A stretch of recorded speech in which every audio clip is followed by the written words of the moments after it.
नमस्ते बच्चों। आज मैं सीमा गर्ग कक्षा 12वीं की पाठ्य पुस्तक आरोह भाग 2 की कवितावली लेकर उपस्थित हूँ, जिसके कवि हैं तुलसीदास। तो आइए कविता आरंभ करने से पहले हम जान लेते हैं कवि परिचय।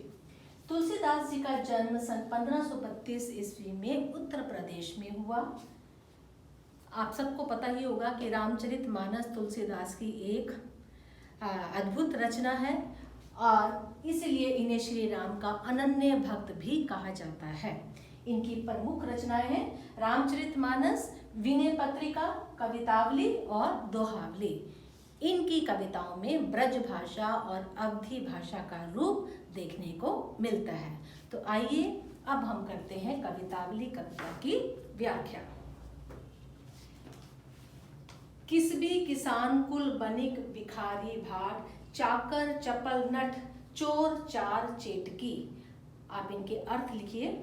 किसकी धंधा, किसान कुल श्रमिक का कुल परिवार, बनिक व्यापारी, भिखारी पेट भरने के लिए जो भिक्षा मांगते हैं, भाट प्रशंसा करने वाले, चाकर नौकर, चपल नट चंचल बाजीगर, चार दूध, चेटकी बाजीगर। पेट को पढ़त का अर्थ पेट को भरने के लिए, गुण गढ़त का अर्थ है कई प्रकार की कलाएं सीखना, चढ़त गिरी पहाड़ पर चढ़ना, गिरी का अर्थ है पहाड़, अटत का अर्थ है घूमना, गहन गन घने जंगल, अहन दिन अखेटकी शिकार करना, ऊंचे नीचे कर्म धर्म अधर्म, करी का अर्थ है करना, पेट ही को पचत पेट को भरने के लिए, बेचत बेचते हैं, बेटा बेटकी बेटी, तुलसी बुझाई एक राम घनश्याम हित है, घनश्याम बादल, आगी आग, बड़वागिते समुद्र की आग, बड़ी है आगी पेट की आग। तो आइए अब हम व्याख्या करते हैं। तो सबसे पहले आपको बताऊं कि इस कवितावली में तुलसीदास जी ने संसार के समस्त अच्छे बुरे कर्मों का आधार पेट की आग को बताया है। अर्थात पेट को भरने के लिए मनुष्य कई प्रकार के प्रपंच करता है, कभी भला करता है, कभी बुरा करता है, कभी अच्छे कर्म करता है, कभी बुरे कर्म करता है, लेकिन उन सब का आधार है पेट की आग। पेट की आग को शांत करने के लिए वह सब काम करता है। क्या कहते हैं कवि? किसबी किसान कुल बनिक भिखारी भाट, कि ये सब कौन? किसान का कुल, व्यापारी, भिखारी, प्रशंसा करने वाले, नौकर, बाजीगर, दूध, ये सब क्या करते हैं? पेट को पेट की आग को शांत करने के लिए काम करते हैं। तो यहाँ पर इस दोहे में तुलसीदास जी ने क्या अकाल की स्थिति का वर्णन किया है। क्या कहते हैं? पेट को पढ़त गुण गढ़त, कि पेट को भरने के लिए वे कई प्रकार की कलाएं सीखते हैं, पर्वत पर चढ़ते हैं और दिन में घने जंगलों में शिकार करने के लिए घूमते हैं, ऊंचे नीचे कर्म, कई ऊंचे नीचे कर्म करते हैं, कई बार अच्छे कर्म करते हैं, कई बार बुरे कर्म करते हैं, कभी धर्म का कार्य करते हैं, कभी अधर्म का कार्य करते हैं, पेट ही को पचत बेचत बेटा बेटकी, यहाँ तक कि पेट को भरने के लिए कई बार बेटे और बेटी को भी बेच देते हैं। तुलसी बुझाई एक राम घनश्याम हिते, तुलसीदास जी कहते हैं कि इस आग को केवल राम रूपी बादल ही बुझा सकता है। अर्थात केवल राम ही इस समस्या का समाधान कर सकते हैं। आगी बड़बागिते, बड़ी है आगी पेट की, समुद्र की आग, क्योंकि यह आग कौन सी आग? पेट की आग समुद्र की आग से भी भयंकर है। आगे करते हैं अगला काव्यांश।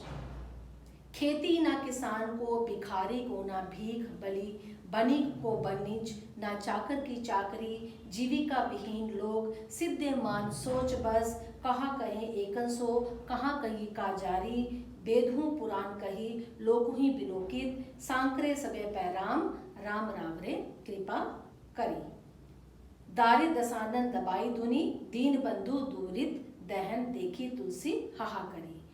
खेती ना किसान को, अब यहाँ क्या कह रहे हैं कि इतनी अकाल स्थिति है, इतना बेरोजगारी है कि किसी को कोई काम नहीं मिल रहा, कि किसान के लिए खेती नहीं है क्योंकि सब खेती नष्ट हो गई, अकाल की इतनी स्थिति आ गई है।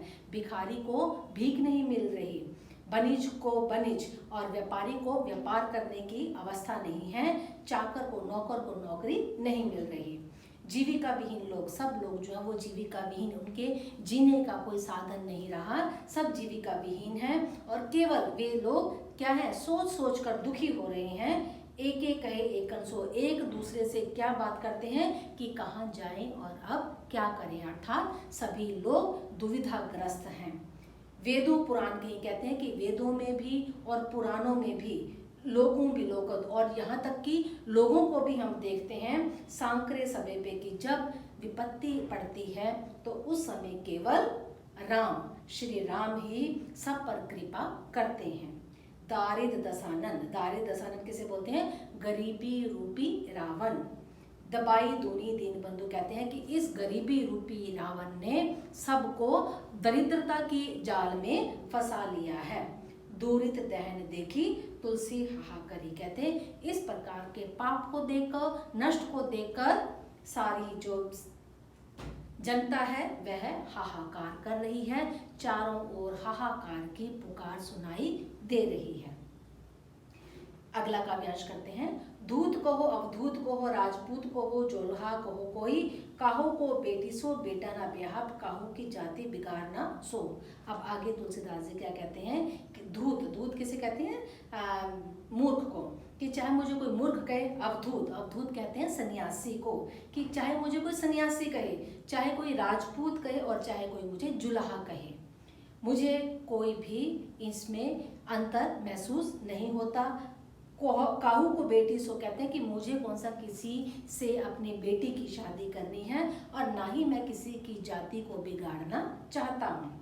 तुलसी सरनाम गुलनाम है राम को, जाको रुचे सो कहे कछु ओ। तुलसीदास जी कहते हैं कि मैं तो केवल श्री राम का गुलाम हूँ, मैं उन पर पूरी तरह से समर्पित हूँ, मुझे कुछ नहीं लेना, किसी को जो कहना है वह कह सकता है। मांगे के खैबब मसीद को सोयो, लैबो एको न देबो को दोई। क्या कहते हैं कि मैं तो मांग कर खा सकता हूँ, मस्जिद में सो सकता हूँ, मसीद कहते हैं मस्जिद, सोईबो सोना, मस्जिद में सो सकता हूँ, मुझे ना किसी एक से लेना है और ना किसी दो को देना है। यहाँ पर मुहावरे का प्रयोग किया गया है कि मुझे किसी से कोई संबंध नहीं है, मैं मांग कर खा सकता हूँ, मस्जिद में सो सकता हूँ। तो इस प्रकार से इस कवितावली में तुलसीदास जी ने केवल एक ही साधन, कौन से, राम, कि केवल राम ही सभी समस्याओं का समाधान कर सकते हैं। इसलिए जब विपत्ति आती है या सुख में या दुख में, केवल हमें राम नाम का स्मरण करना चाहिए, क्योंकि एक श्री राम ही है जो केवल हमारी सारी विपत्तियों को दूर कर सकते हैं। क्योंकि तुलसीदास श्री राम के अनन्य भक्त हैं, वो कहते हैं कि केवल राम ही हमें इस भव सागर से पार उतार सकते हैं। तो अब आइए, अब हम इस कविता का करते हैं काव्य सौंदर्य। कवि के मन में सामाजिक दुर्दशा को देखकर उपजी पीड़ा का वर्णन किया गया है कि किस प्रकार से अकाल की स्थिति है, किसी के पास कोई काम नहीं है, तो ऐसी सामाजिक दुर्दशा का वर्णन किया गया है। ब्रज व अवधि भाषा का प्रयोग किया गया है। किसबी किसान बनिक बीज में अनुप्रास अलंकार का प्रयोग किया गया है। दारिद दसानन गरीबी रूपी रावण में रूपक अलंकार का प्रयोग किया गया है।